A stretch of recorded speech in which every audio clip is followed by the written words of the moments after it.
y que Dios nos acompañe. Amén. Padre, en el nombre de Jesús te damos las gracias.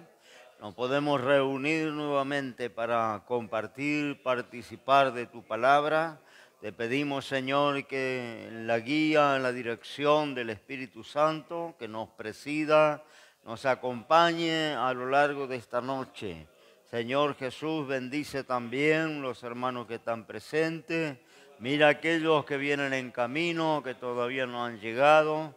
Libra su camino de todo tropiezo, que puedan llegar para esta clase. Te pedimos también por los amigos, hermanos de las redes que nos van a acompañar en la clase virtual. Señor, en tu nombre me dispongo para dar comienzo en esta noche, dándote gracias por el privilegio, la oportunidad que tenemos de conocer tu palabra. En el nombre de Jesús, amén, amén y amén. Amén, hermano. Reciba su asiento, Dios le bendiga. Saludo para los hermanos de las redes, los alumnos de las redes y también los alumnos que están en cuerpo presente. Bien, me han escrito, me han mandado decir alguna inquietud sobre el estudio, los cuestionarios. Bueno, primeramente, ¿no? Los que reciben el material a través de la red o a través de WhatsApp, confirme cuando recibió o cuando no recibió con hermana Nancy, con el grupo de WhatsApp, ¿no? Confirme, porque algunos me han dicho no me mandaron el material todavía. Puede estar mal algún punto del correo, habrá que corregir, usamos el correo electrónico, o puede que no haya entendido y haya ido por WhatsApp y no haya entendido cuando llegó. Comuníquese con la hermana Nancy que está haciendo este trabajo. Bien, eso por un lado. Por otro lado,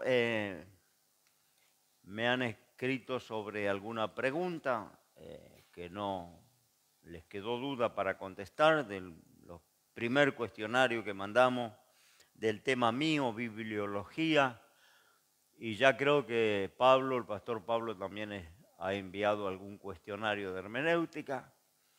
Si tiene duda, hágamelo saber en los comentarios de la página. El tema es así, que trato de no ajustarme a la carpeta, al estudio. Trato de, cuando lo considero necesario, desviarme de la estructura del estudio y entrar en otros temas que considero son importantes conocer. Entonces, la única manera de poder contestar correctamente los cuestionarios, prestar atención a la clase, participar de la clase, o en forma física como lo están haciendo muchos en esta noche, o en forma virtual. Sí o sí tiene que participar de la clase. Porque algunos nos han pasado, yo ya hace, no sé, 40 años que estoy con la escuela bíblica. Y me ha pasado de entregar el material anticipadamente y cuando llega el cuestionario, abren la carpeta, empiezan a buscar las respuestas y responden literal el cuestionario. Pero resulta que no entendieron nada. Y el éxito de la escuela bíblica es el entendimiento, la comprensión, ¿no? Trabajar la cabeza y pensar, ¿no? Muchas preguntas son preguntas capciosas en los cuestionarios. No son literales que usted busca la carpeta y contesta. No, porque también ha pasado familias que hacen el curso en forma comunitaria, ¿no? A veces esposos, padres e hijos, hermanos, y de repente mandan los cuestionarios de una familia, ¿no? Pongamos familia Gómez, vienen 3, 4 cuestionarios de la familia Gómez, ¿no? María Gómez, Juan Gómez, Ana de Gómez, y empiezo a corregir y cuando encuentro que uno erró en la pregunta 3 y erró en la pregunta 7, voy a corregir los otros cuestionarios y todos erraron en la pregunta 3 y en la pregunta 7. decir, ¿qué hacen? Se copia, hacen fotocopia. Uno contesta y el resto se copia. Entonces no sirve. No sirve. Y es obvio que se copian porque cuatro no se pueden equivocar en las mismas preguntas, ¿no? Y no pueden poner las mismas palabras cuando contesta, exactamente la misma palabra. En que no trabaja el razonamiento, no trabaja la mente, sino que está haciendo algo, ¿no es cierto?, que no le va a servir, porque el estudio bíblico sirve para abrir la cabeza, para pensar.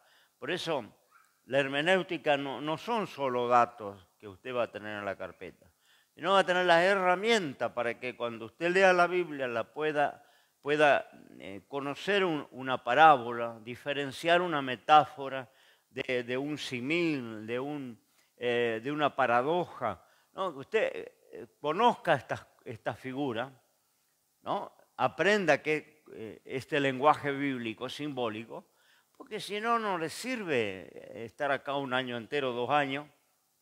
Entonces, muchas preguntas que yo coloco en los cuestionarios son preguntas, vamos a decir así, con alguna trampa. Es decir, que esto está hecho para que usted piense y no para que busque en la carpeta y copie, sino para que usted piense, ¿no?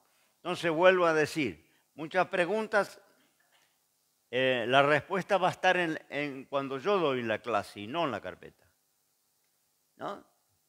Entonces, como yo conozco las preguntas, yo entro en la clase, pero no va a encontrar escrito en la carpeta. Pero vuelvo a decir, es para que usted piense. Eso debería ser en todo colegio, en toda universidad, en todo lugar donde se va a aprender algo. El éxito de cualquier escuela o aprendizaje es saber, ¿no? Terminar sabiendo algo más de lo que sabía cuando empecé, ¿no? Y no simplemente tener ahí coleccionar, porque si no, en vez de dar la clase, usted se va a una librería, compra un libro de teología y lo pone en el estante y lo consulta de vez en cuando. Compra un libro de hermenéutica, lo pone en el estante, lo consulta de vez en cuando y punto, ¿no? Hay libros que se venden por millones de toda clase de autores, ¿no? No se trata de eso.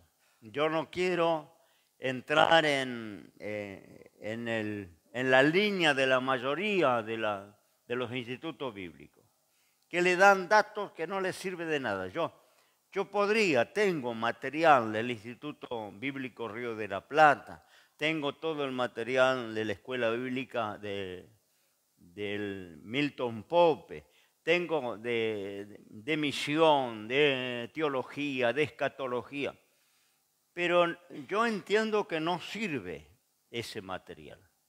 Tal es así, yo nunca cursé un instituto bíblico y no lo cursaría nunca, porque lo considero que no tiene utilidad.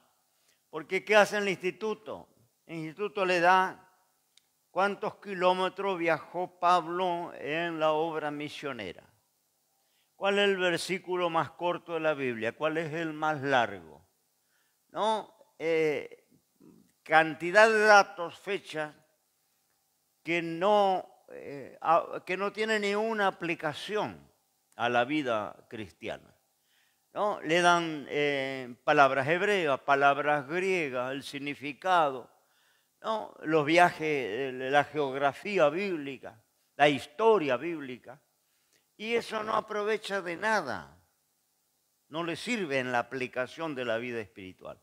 Que tratamos de hacer es brindar conocimiento, pero que sea aplicable a la vida espiritual, que nos sirva, que el que predica le ayude a predicar, que el que le gusta investigar le ayude a investigar, que aquel que quiere conocer más de Dios y más de la palabra le ayude, ¿no?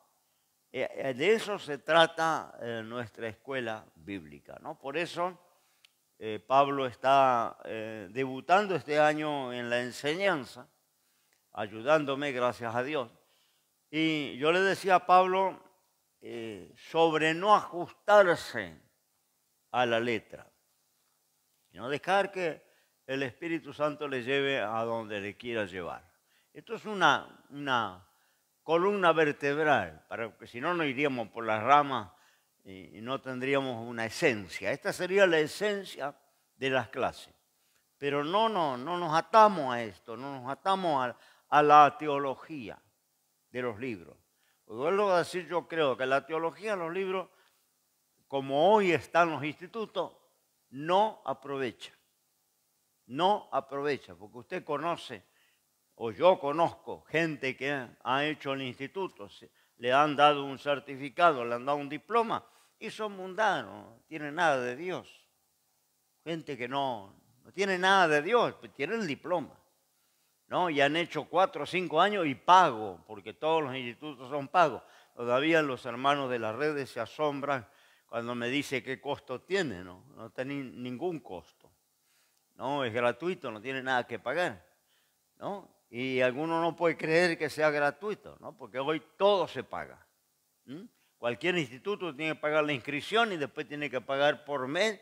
Y si son institutos reconocidos en dólares, ni siquiera en pesos argentinos, ¿no? Y fortuna, ¿no? Entonces, nosotros estamos brindando algo gratis porque entendemos que tiene que ser útil a la vida espiritual, que nos tiene que ayudar a crecer, a conocer a Dios, a conocer su palabra, pero hay montones de, vuelvo a decir, de fechas, de datos, que es bueno tenerlo en una carpeta para información, pero que no le va a servir para lo práctico de la vida cristiana, ¿no?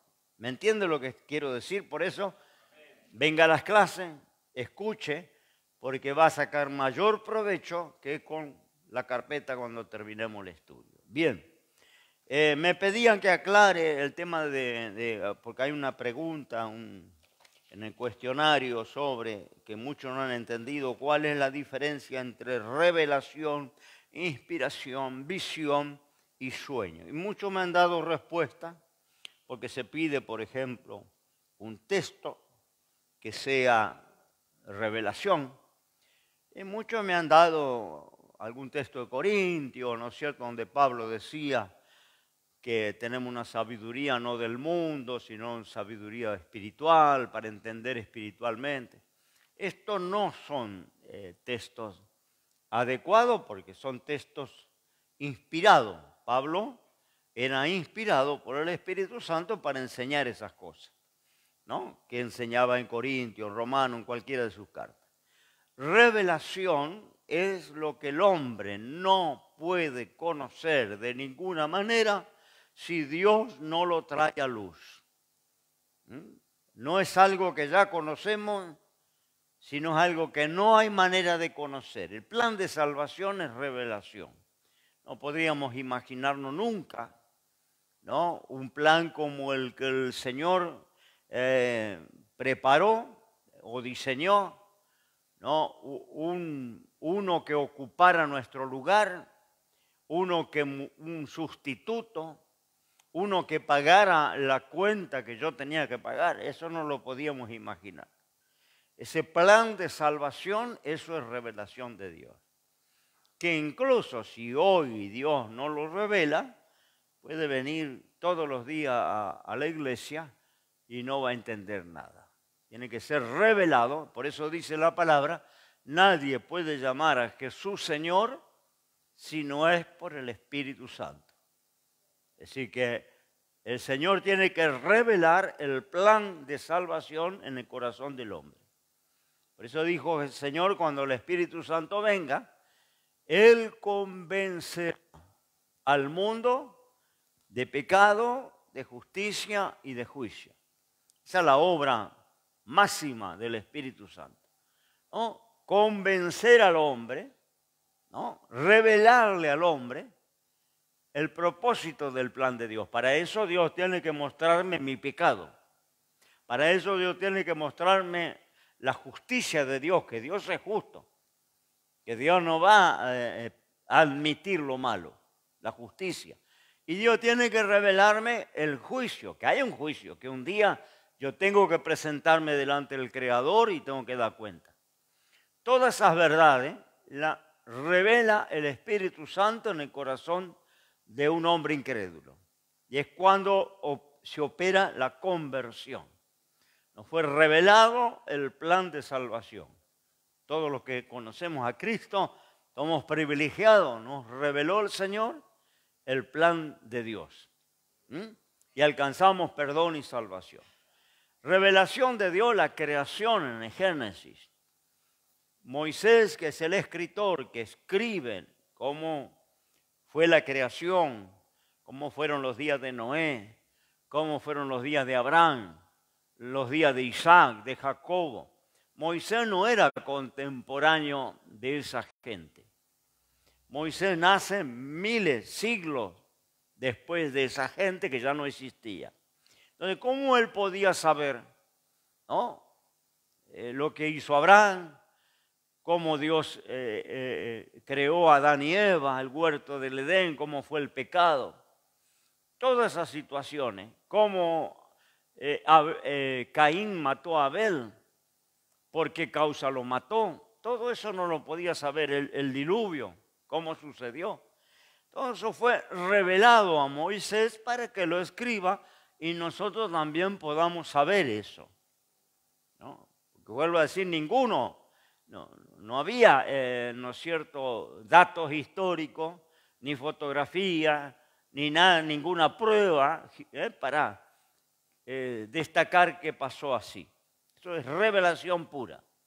Revelación es lo que escribe Judas, que el diablo pelea con el arcángel por el cuerpo de Moisés, después que Moisés murió, allá en el monte.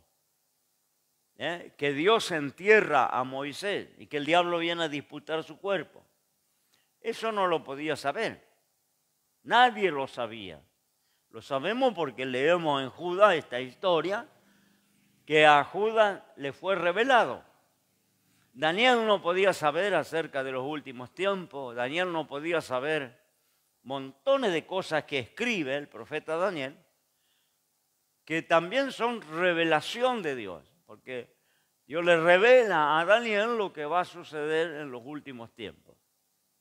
¿No? Hay profecías, algunas que todavía no se cumplieron. ¿No? Acerca de los últimos tiempos, del anticristo, del juicio de Dios, del gran juicio. Todo eso se lo revela Daniel. Daniel no lo podía saber en Babilonia, todas estas cosas. Eso es revelación de Dios. Apocalipsis, cuando Juan está en la isla de Patmos, desterrado, y empieza a escribir la revelación, ¿no?, de Apocalipsis, eso es puramente revelación, ¿no? Porque vuelvo a decir, algunas de las cosas de Apocalipsis todavía no se cumplieron, ¿no? ¿Y cómo Juan podía saber miles de años después qué iba a suceder con la iglesia? El arrebatamiento, el juicio, la gran tribulación, el anticristo, el falso profeta. ¿Cómo podía saber todo eso? ¿No? Eso le fue revelado a Juan, y dice Apocalipsis, ¿no? El Señor le apareció y cayó como muerto y le dijo al Señor: escribe las cosas que eran, las que son y las que serán después de esta. Y Juan empieza a escribir y tenemos, eso es revelación. Por eso uno de los títulos de Apocalipsis dice la revelación del Señor Jesucristo.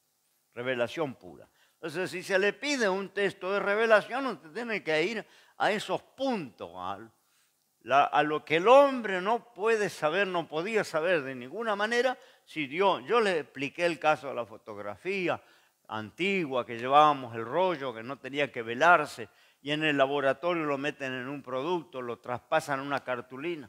Eso es revelación, eso revelaban nuestras fotos. Luego íbamos allí a la casa de fotografía y nos daban las fotos en una cartulina, ¿no? Antes que existiera lo digital. Era así, era revelado, porque si usted abría el rollo no había nada.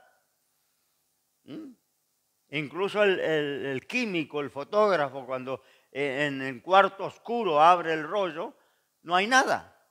Él no ve nada, no se ve nada, no hay nada. Ahora le pone unos productos y empieza la imagen a imprimirse, a aparecer. Y luego con eso, con un otro sistema, traslada esa imagen a una cartulina. Y aparece la foto bonita, en todo color, ¿no? Fue revelada. Ese es el símil más exacto de revelación. Algo que no está, algo que no se puede saber, no se puede ver, hasta que se revela, aparece. Eso es revelación.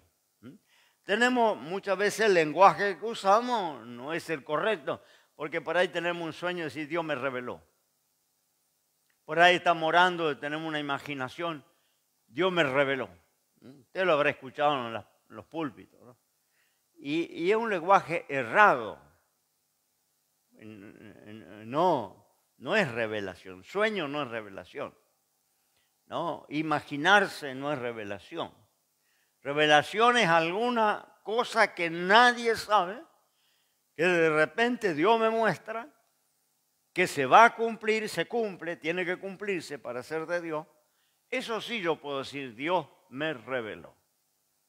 Dios me reveló que viene una pandemia sobre el mundo. Y 2 años van a cerrar las iglesias y las empresas y los comercios y no se va a poder viajar y van a cerrar la frontera. Eso hubiera sido revelación, no hubo. Yo no escuché, nadie escuchó, ¿no? Tanto profeta que hay por ahí dando vueltas. Yo no escuché. Porque si le hubiera sido revelado a alguien, nos advierte, nos avisa. Y tomamos los recaudos, nos preparamos, ¿qué vamos a hacer? Nos van a cerrar las iglesias en tal fecha, ¿qué hacemos? ¿Cómo seguimos? No, nos agarró de sopetón y punto. Y aguante, y no había nada, no teníamos nada planeado. Y ahí se cerraron miles de comercios y desaparecieron empresas y iglesias enteras desaparecieron. ¿No? Porque no había planeamiento, porque no hubo revelación. ¿No? Vino la guerra en Rusia, no hubo revelación. ¿Por qué no hubo una revelación? Para allí, ¿no es cierto?, los ucranianos que se prepararan porque alguien les dijera, Rusia va a invadir su territorio y va a haber tantos meses de guerra y van a morir tantas personas. Eso sería revelación. Pero no hubo. ¿No? Inspiración es comunicar lo que Dios revela o lo que Dios muestra o lo que sabemos. Eso es inspiración del Espíritu Santo. Los escritores de la Biblia fueron inspirados, lo dijimos cuando comenzamos el estudio. 40 escritores en un espacio de 1500 años. Territorios y geografías totalmente diferentes. Algunos ni se conocieron entre sí. Hombres de toda clase de cultura y profesión, desde reyes, sacerdotes, hasta pescadores y gente de campo, boyero de campo. Amós era un boyero de campo, cuidaba el ganado. ¿No? Pedro era un pescador, Pablo era un erudito. Hay reyes como Salomón, ¿no? Como David, reyes, sacerdotes, gente de toda clase, de toda cultura, de todo oficio, y vuelvo a decir, gente que vivió en un periodo de 1500 años, que no se conocieron entre sí, que no vivieron en el mismo lugar geográfico, uno en una punta y otro en otra punta. ¿No? Sin embargo, todos se escribieron en una misma línea de la Biblia. 66 libros por estos 40 escritores y todos tienen un hilo conductor. Todos enseñan lo mismo, todos tienen la misma doctrina. No hay contradicción, ni siquiera geográfica, histórica, no hay. Todo es verdadero, comprobable por los historiadores, por los estudiosos, por los arqueólogos. Entonces, esto es inspiración divina. Dios inspiró a estos hombres. No eran autómatas, eso lo estaba explicando Pablo.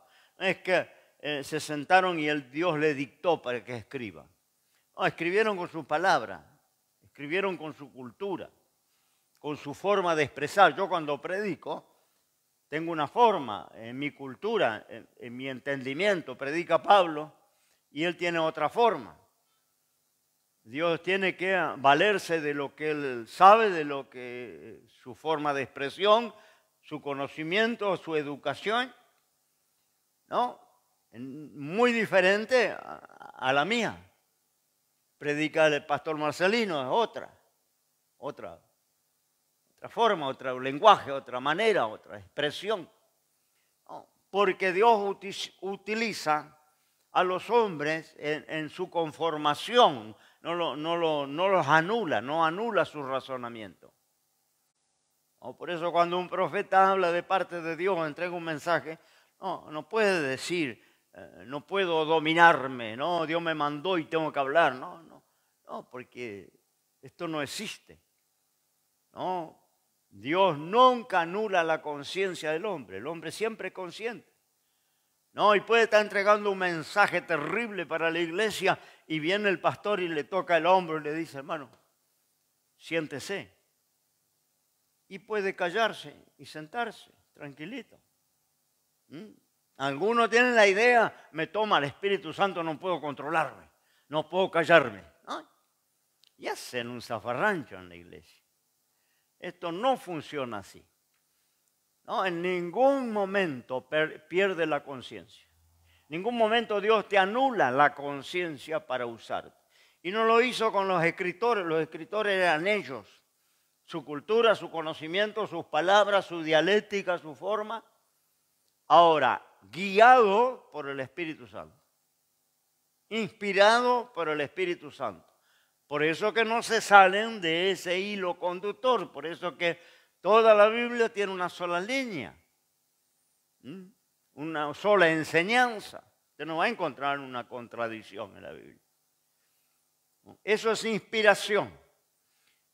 Ser guiado de Dios para comunicar ciertas verdades que ya se conocen. No es revelación, porque hemos dicho en el comienzo del estudio que toda la Biblia es inspirada, pero no toda es revelada. ¿Está claro esto? Toda es inspirada, pero no toda es revelada. Revelado es Génesis, revelado es Judas, revelado es Apocalipsis. Hay algunos pasajes que usted va a encontrar dentro de la Biblia que son revelados. Y es claro que son revelados porque no podían saber esas cosas aquellos hombres. Eso es revelación e inspiración, visión, ¿no?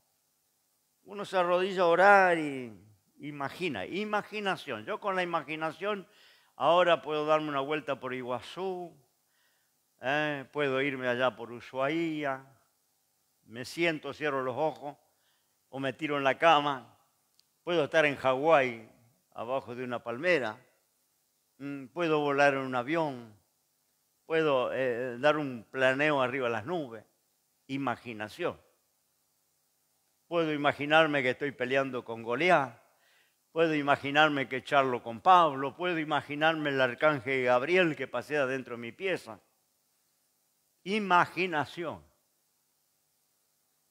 Visión no es imaginación porque se arrodilló a orar, empezó a volar la cabecita y después se levanta y dice, Dios me mostró. Tuve una visión. Visión, la misma palabra lo condensa. Visión es ver. Eso es visión, ver. No imaginarme con los ojos cerrados. No dormir y estar teniendo un sueño. Es sueño. Jeremías dice claramente, porque había llegado un tiempo allá en Israel, que los profetas entraron en ese camino místico, ¿no? Y entregaban mensajes y decían, Dios me habló, Dios me habló. Y Jeremías enseña, inspirado por el Espíritu Santo, por Dios, que el profeta que tuviera sueño, cuente sueño, no diga, Dios me habló. ¿Quiere leerlo? Vamos a leerlo. Ve que yo me estoy yendo del del estudio. Pero bueno, por eso hay que prestar atención, porque por ahí va a encontrar una pregunta que tiene que ver con la clase y no tiene que ver con la planilla. Jeremías,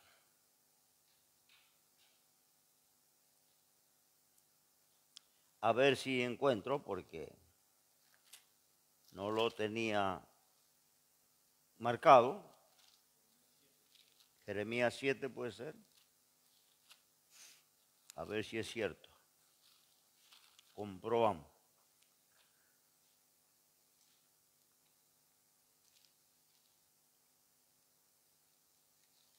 ¿Dónde dice?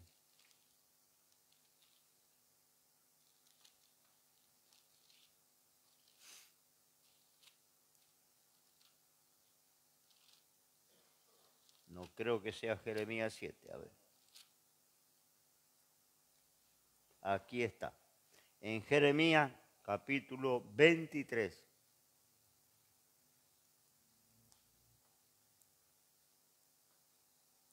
¿Sí? 23, versículo 28. Dice así. Puede leer todo el capítulo 23 porque habla de cuando ellos comenzaron a torcer el tema, diciendo esto es palabra de Dios, así dice Dios. Y Dios dice que no había hablado, ¿no? Por eso dice en el verso 25, yo he oído lo que aquellos profetas dijeron, profetizando mentira en mi nombre, diciendo soñé, soñé. ¿Hasta cuándo será esto en el corazón de los profetas que profetizan mentira y que profetizan el engaño de su corazón?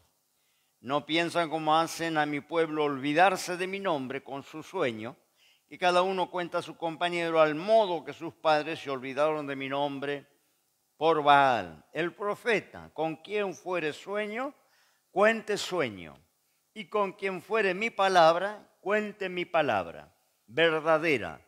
¿Qué tiene que ver la paja con el trigo? Él compara el trigo, la palabra. La paja, los sueños. ¿No?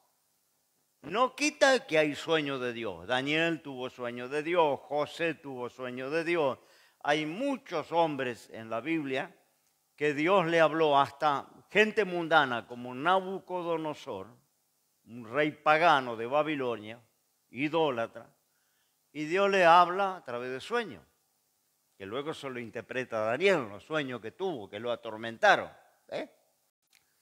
Es decir, que hasta a la gente incrédula Dios le habla por sueños. Hay sueños de Dios, ¿no? Pero también, como en el sueño uno está entra en un estado de inconsciencia, en el sueño estamos indefensos.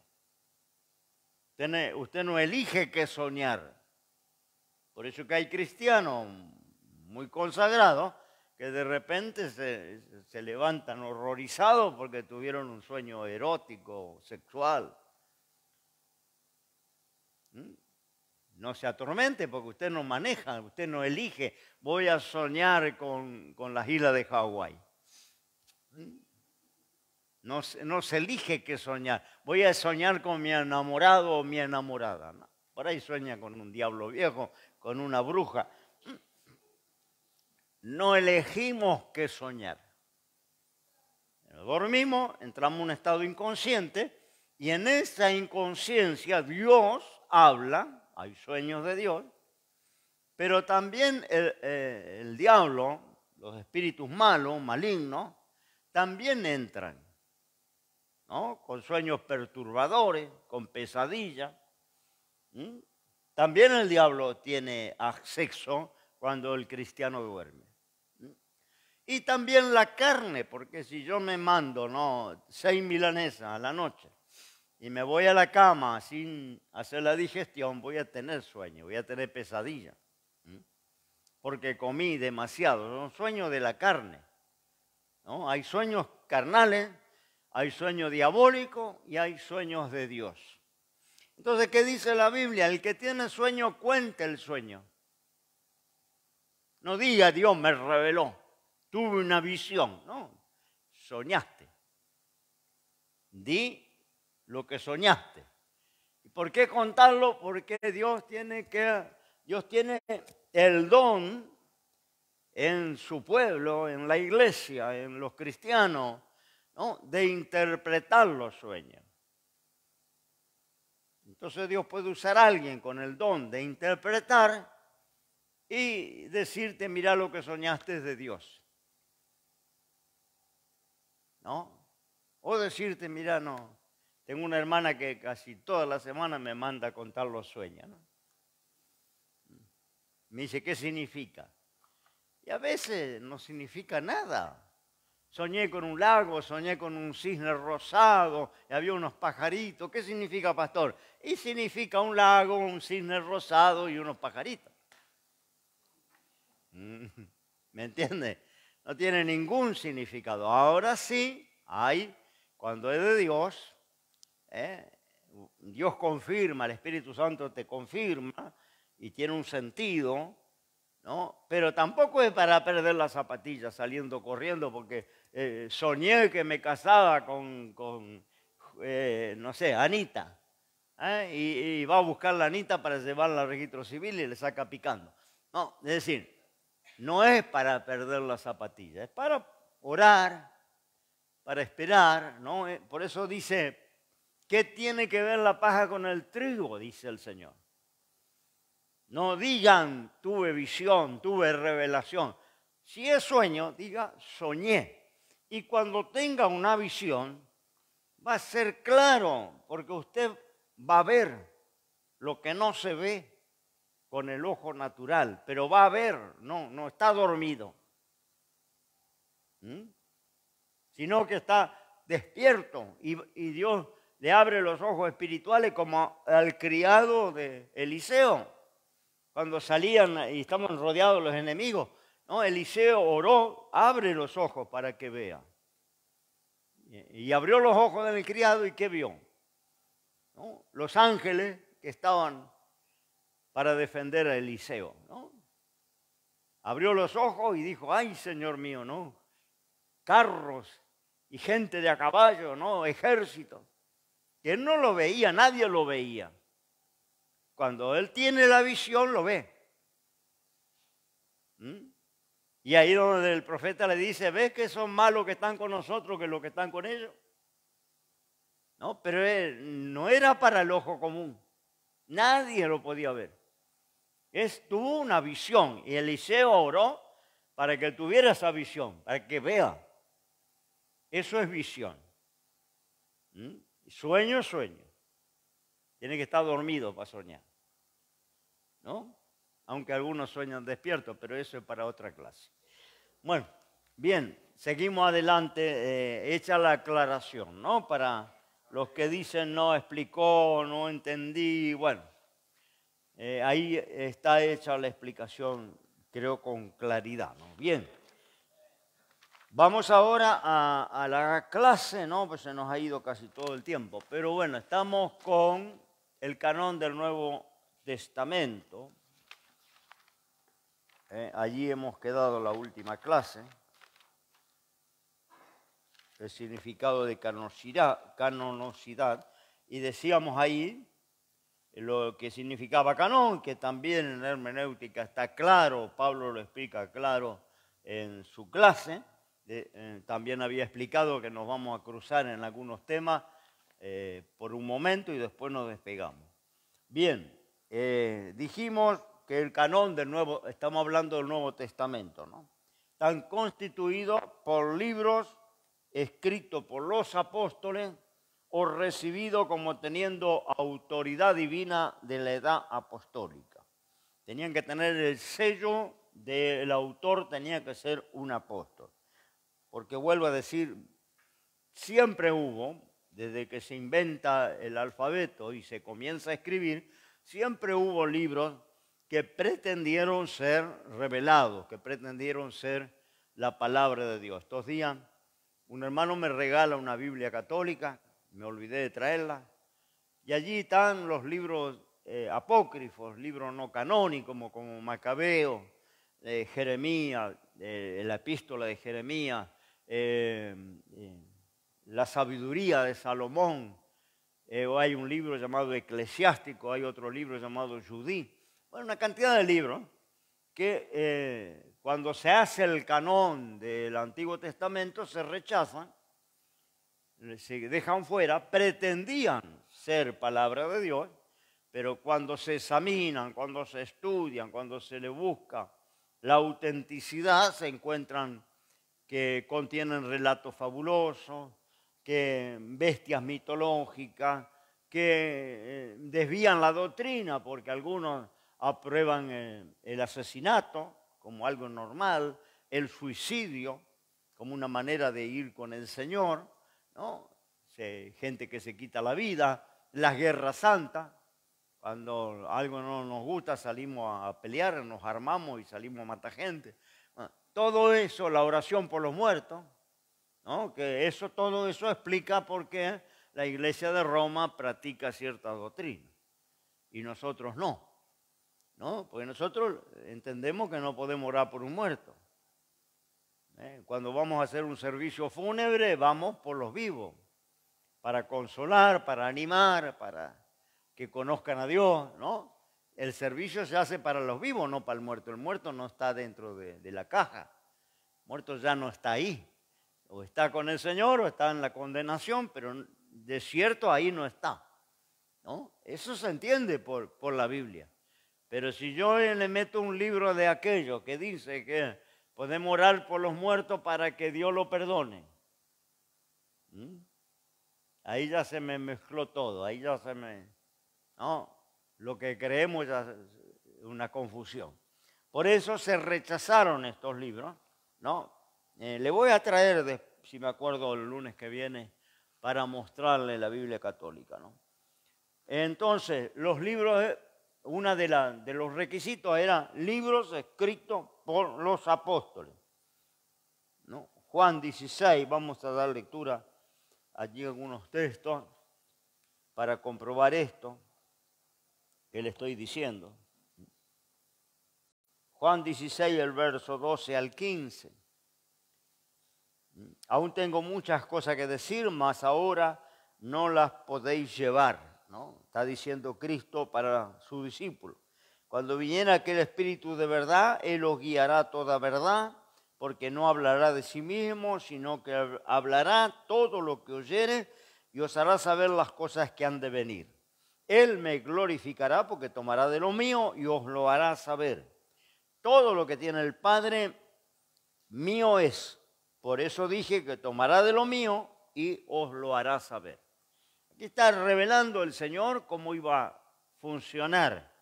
Muchas cosas que Él no pudo enseñar, que Él no pudo decirle a los discípulos, pero la obra iba a continuar al Espíritu Santo. Cuando el Espíritu Santo venga, les va a recordar, les va a enseñar, va a tomar de lo mío y se los va a mostrar, ¿no?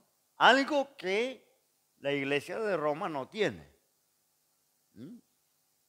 pero que el pueblo cristiano siempre tuvo, ¿no? El Espíritu Santo, todos los cristianos desde el siglo I han tenido al Consolador, al Espíritu que guía toda verdad y toda justicia. Por eso pudieron juntarse y rechazar aquellos libros que no eran de Dios. Porque hay, ahora lo voy a decir ahí en otra de los requisitos, ¿no? Libros, primeramente, que tuvieran la autoridad divina escrita por apóstoles. Juan 14, 26. Juan 14, versículo 26. Estas cosas os he hablado estando con vosotros. Lo que pudo hablar y lo que pudo compartir Jesús. Pero prometió, cuando el Consolador, el Espíritu Santo, el cual el Padre enviará en mi nombre, Él os enseñará todas las cosas y os recordará todas las cosas que os he dicho. Por eso que tenemos el auxilio del Espíritu Santo, la necesidad que el Espíritu Santo nos acompañe en las predicaciones, en la iglesia, en los cultos, en las enseñanzas. Es sumamente importante que el Espíritu Santo esté con nosotros, ayudándonos, recordándonos y revelándonos cosas que no podríamos entender si no fuera una obra del Espíritu Santo. Entonces, no hay que desechar esta área, ¿no? Segunda de Pedro 3.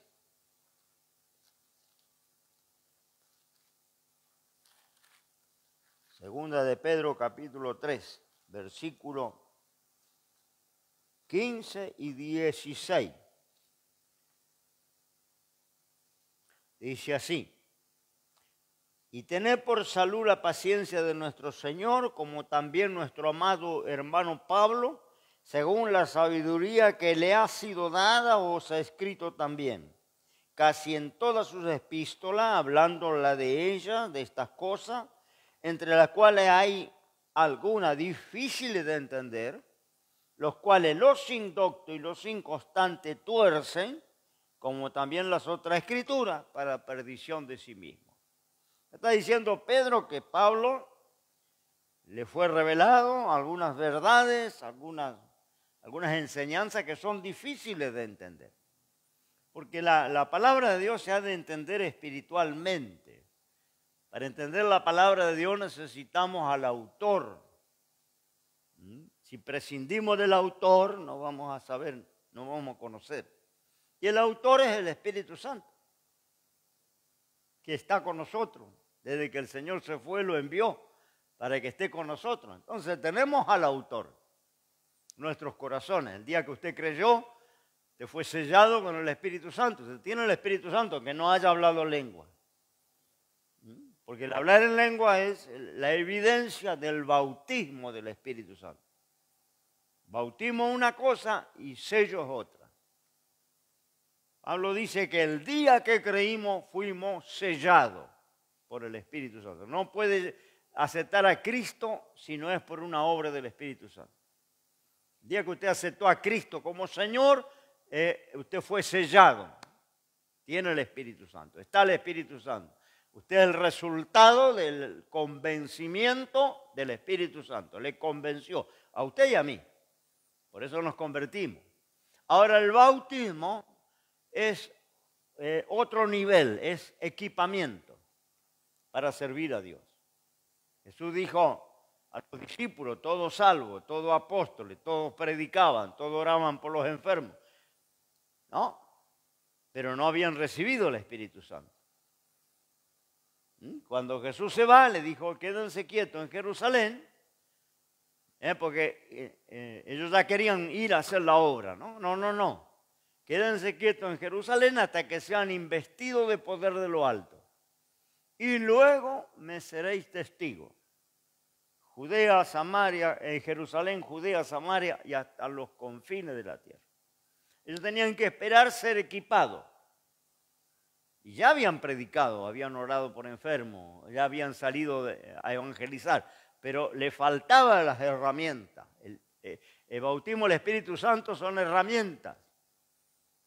Recibiréis poder, no poder solo para hablar lengua y entregar mensajes, poder para vencer el pecado, poder para vencer el mundo, poder para orar, poder para congregar, poder para leer las Escrituras, poder para entender muchas cosas espirituales. Entonces le dijo a los discípulos, quédense quietos hasta que sean investidos poder de lo alto. Ahí descendió el bautismo, ahí recibieron el bautismo, primero fueron 120, y hablaron en otras lenguas como el Espíritu les daba que hablasen. O sea, la evidencia externa del bautismo, del Espíritu Santo. Pero que usted no haya hablado lengua no significa que no tenga el Espíritu Santo. Usted no hubiera aceptado a Cristo nunca si no hubiera sido por una obra del Espíritu Santo.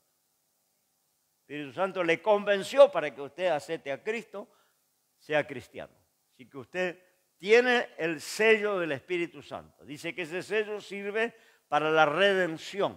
El día que el Señor venga a buscar la iglesia, le va a conocer por ese sello.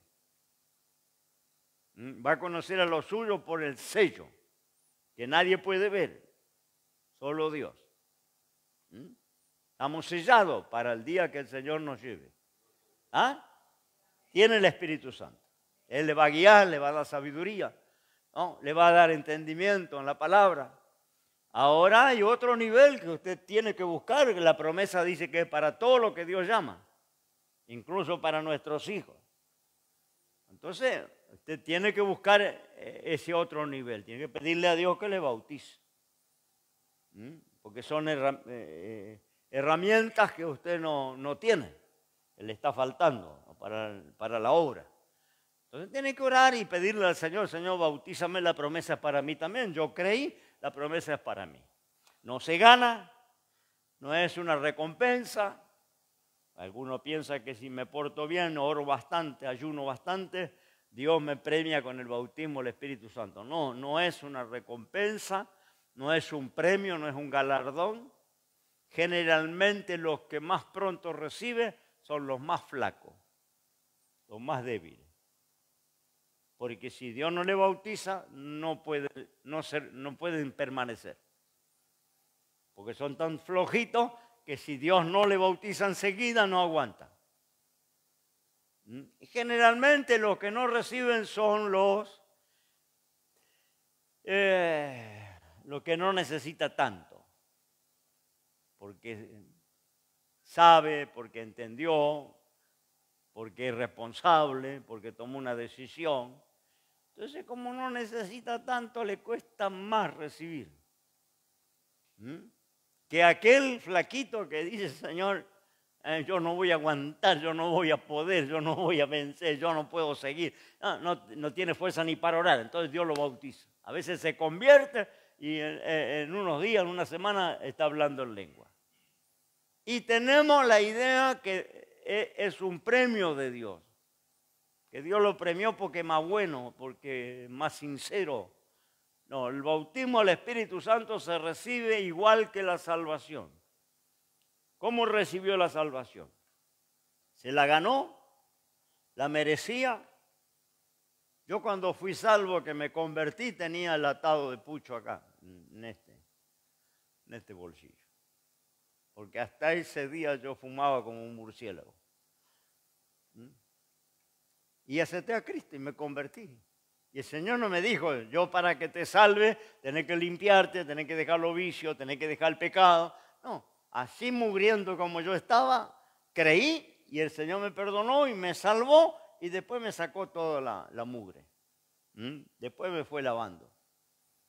¿No? Recibí por fe, no merecía, no me lo gané, ni siquiera conocí al Señor. Por fe creí en el mensaje, creí en Cristo y fui salvo. El bautismo se recibe igual, por fe. Creer que para mí, creer que es promesa para mí y por fe recibirlo, no porque lo merezca, no porque me lo gané, porque creo que es para mí y creo que lo necesito. Entonces lo busco y cuando siento la presencia de Dios me rindo. Alguno no se rinde, no se entrega, está dando allá, resistiendo. No, porque dice yo, una persona grande, me voy a poner a tartamudear, ¿no? A hablar en ese idioma, ¿no? Y me van a mirar y qué van a decir los hermanos, y qué va a decir mi pariente, qué va a decir mi hijo, qué va a decir mi mujer. No, todo esos preconceptos, y eso es lo que te ataja. Eso es lo que te impide. Por eso el Señor tomó un niño, lo puso en medio y dijo, ustedes tienen que hacerse como niños, porque el niño no tiene vergüenza de nada, el niño lo cree todo, el niño se entrega, no le importa si hay gente, si tiene que llorar, llora, si tiene que tirarse en el suelo y da un berrinche, lo da. ¿No? El niño es inocente y dijo que nosotros, los adultos, que dejar esos razonamientos, esos preconceptos y entregarnos como niños al Señor. Creer y rendirse. Y cuando se rindió, usted va a estar hablando nueva lengua y sintiendo la presencia de Dios. Dios le está bautizando. Bien, me fui del tema. Bueno, no importa. Constituido por libros escritos por los apóstoles. Ese era uno de los requisitos. Constituido por libros valorados en un nivel de autoridad que no comparte ningún otro libro. La autoridad que tiene la Biblia no lo tiene ningún otro libro. Es el único libro que transforma personas, que cambia vidas. Ningún libro por más que sea bestseller, en las librerías, tiene la autoridad que tiene este libro de transformar, de liberar, de cambiar las vidas. Una autoridad indiscutible. Colosenses 1.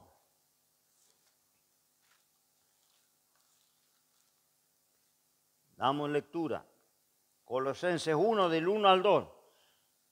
Pablo, apóstol de Jesucristo, por la voluntad de Dios, y el hermano Timoteo, a los santos y hermanos fieles en Cristo que están en Colosa. Gracia y paz a vosotros de Dios Padre nuestro y del Señor Jesucristo. Acá está la autoridad que le da Pablo a esta carta a los colosenses. Romano 1, versículo 1 en adelante. Pablo, siervo de Jesucristo, llamado a ser apóstol, apartado para el evangelio de Dios, el que él había antes prometido por sus profetas en las santas escrituras. Autoridad que le daba a estos libros, ¿no es cierto?, el llamado, la vocación de Pablo por Jesucristo como apóstol. C, constituido por libro, garantizado y aprobado por la conciencia cristiana universal. Garantizado y aprobado por la conciencia cristiana universal. Sabemos que es palabra de Dios. El mundo cristiano reconoce que es palabra de Dios. Usted se pone a leer algunos de los libros apócrifos y usted inmediatamente se va a dar cuenta que le falta lo más importante, le falta el sello de Dios. Que es historia, son historia, pero no tiene la autoridad espiritual que tienen estos 66 libros. Y eso es en el mundo entero, la conciencia universal de los cristianos. Por último, libros constituidos por libros en relación que se le da a la iglesia un discernimiento especial para que discrimine entre lo verdadero y lo falso. La iglesia del Señor tiene un discernimiento especial para saber que es palabra del Señor. La labor más importante y primordial de los apóstoles fue dar un testimonio personal acerca de la historia de los hechos del Evangelio, ¿no? Al principio la enseñanza de parte de ellos fue oral.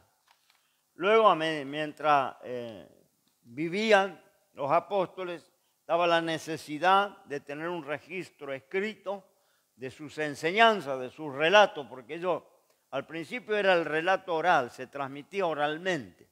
Luego se empezó a escribir porque los apóstoles empezaron a morir, ¿no? Y la iglesia quería tener aquellas enseñanzas, aquellos relatos de cómo fue el ministerio de Jesús, qué hizo, qué enseñó.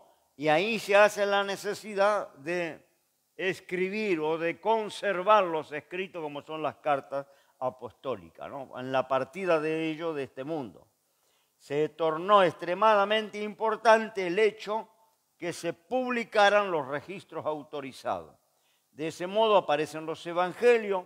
Los fundadores de la iglesia, a menudo imposibilitados de visitar las iglesias personalmente, las iglesias que nacían, se comunicaban con ellos al fin de instruirlos y amonestarles por medio de cartas, que se llaman las epístolas, cartas. No, porque no había manera. Es como cuando también esa falsa enseñanza que hay de orar por la prenda de los enfermos, orar por la fotografía, ¿no? Orar por las llaves, orar por los documentos. Eso es una práctica de los hechiceros. Mi mamá era abonada a los hechiceros con mi papá, ¿no? Yo soy el hijo mayor. Entonces yo fui el conejillo de India.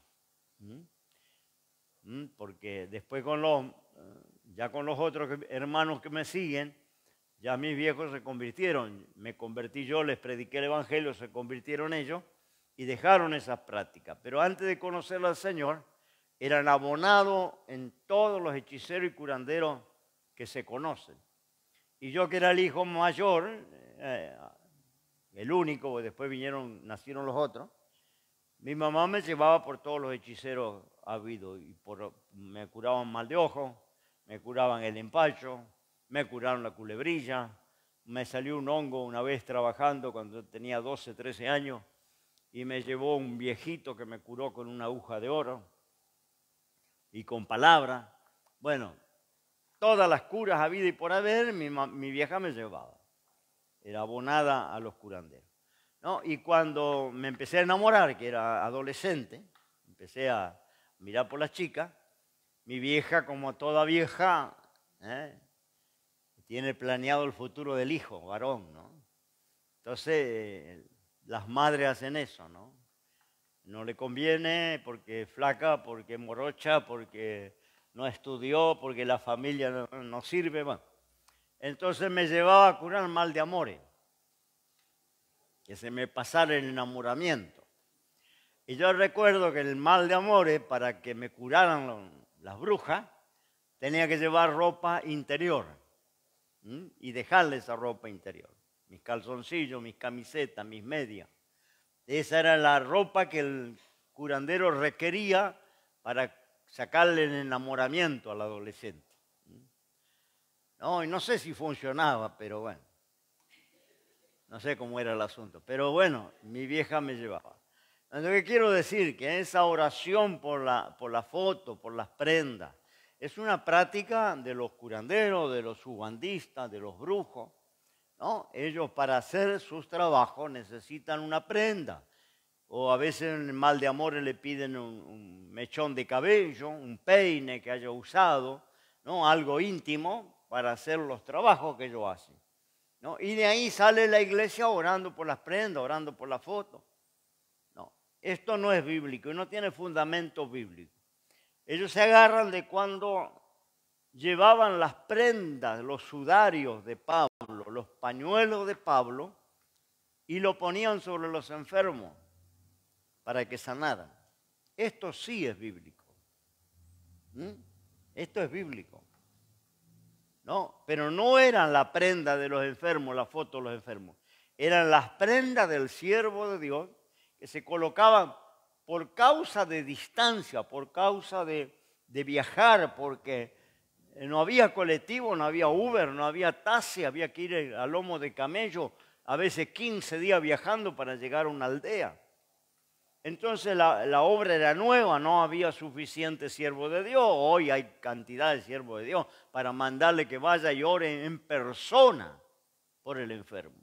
¿No? Un diácono, un anciano, un cooperador. Hay cantidad de hermanos que sirven a Dios y tenemos el colectivo en la puerta y tenemos asfalto y tenemos luz de mercurio. ¿No? Y tenemos Uber y tenemos taxi y tenemos auto.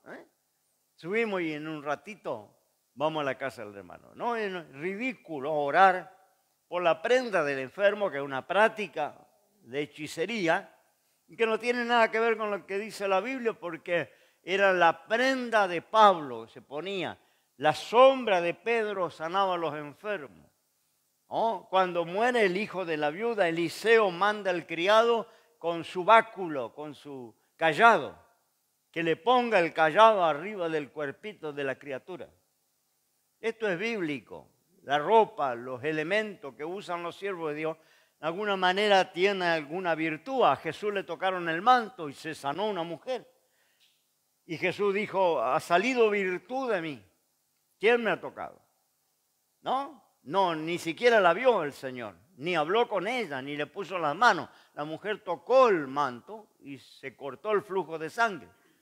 Quiere decir que la ropa de los siervos de Dios, los elementos que usan los siervos de Dios, ¿tiene alguna virtud? Esto es bíblico, porque por allá dice que de los pecadores tenemos que arrebatarle del fuego, algunos para que sean salvos, aborreciendo la ropa contaminada por su carne.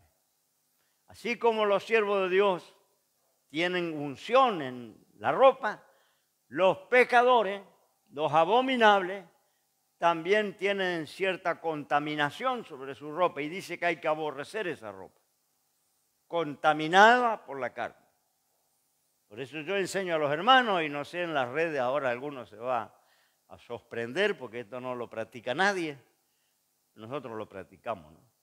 Yo enseño a los hermanos que cuando les regalan algo usado, que usted duda del origen, pero que está bueno, ¿no?